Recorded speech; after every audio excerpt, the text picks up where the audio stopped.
Hi, my name's Laura and I'm the dietetic assistant here at Kingsmill Hospital. And I'm here to tell you my story about how I became an organ recipient.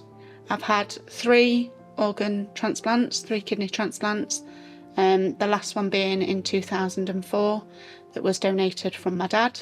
The first one was needed as I was seriously ill at the age of 2, which unfortunately failed due to rejection.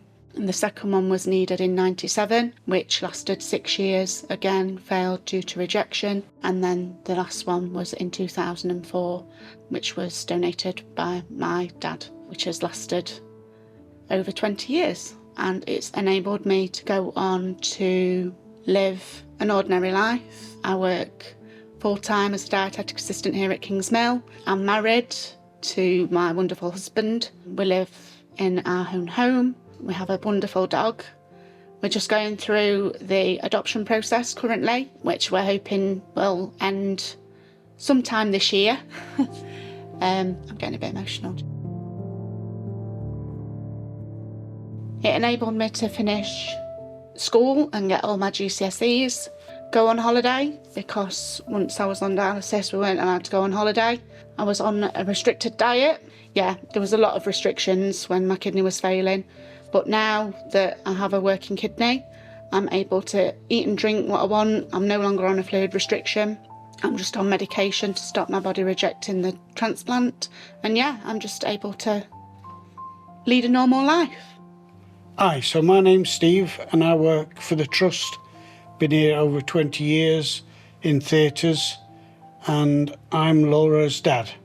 I'm a living related donor. I've spoke to people in the past that's done this, and it gives me a great sense of pride that I've seen Laura at her worst when she was in ITU and on dialysis three days a week for 6 or 7 hours, because it's not just the time spent on the machine, it takes over your life.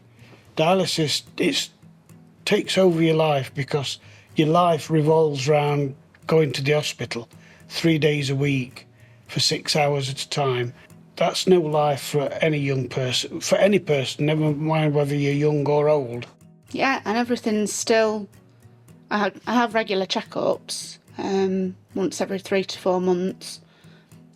And I get ever so nervous when I go for my checkups, and I'm always messaging them and I'm always saying sort of like, what's my results? Can I have my results? And as soon as I've got my results and they say, oh, your creatinine's this, I'm like, phew, I'm okay, I'm good to go.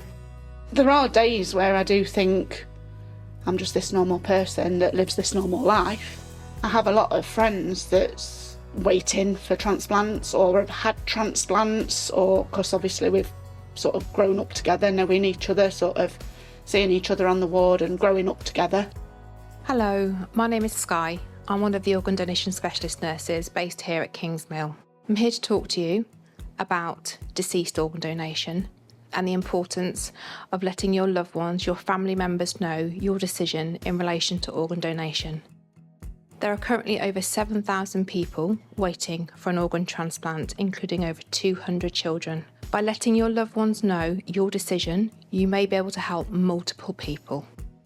So yeah, I'd say have that conversation, and what I would say is needs to be in that conversation is that you make it clear to your relatives and loved ones as to what your wishes are, whether you want to be considered as an organ donor, so it makes it a little bit easier for them in the sad event that if it does happen, and they won't have to give it hopefully a second thought, as they'll know what your wishes are.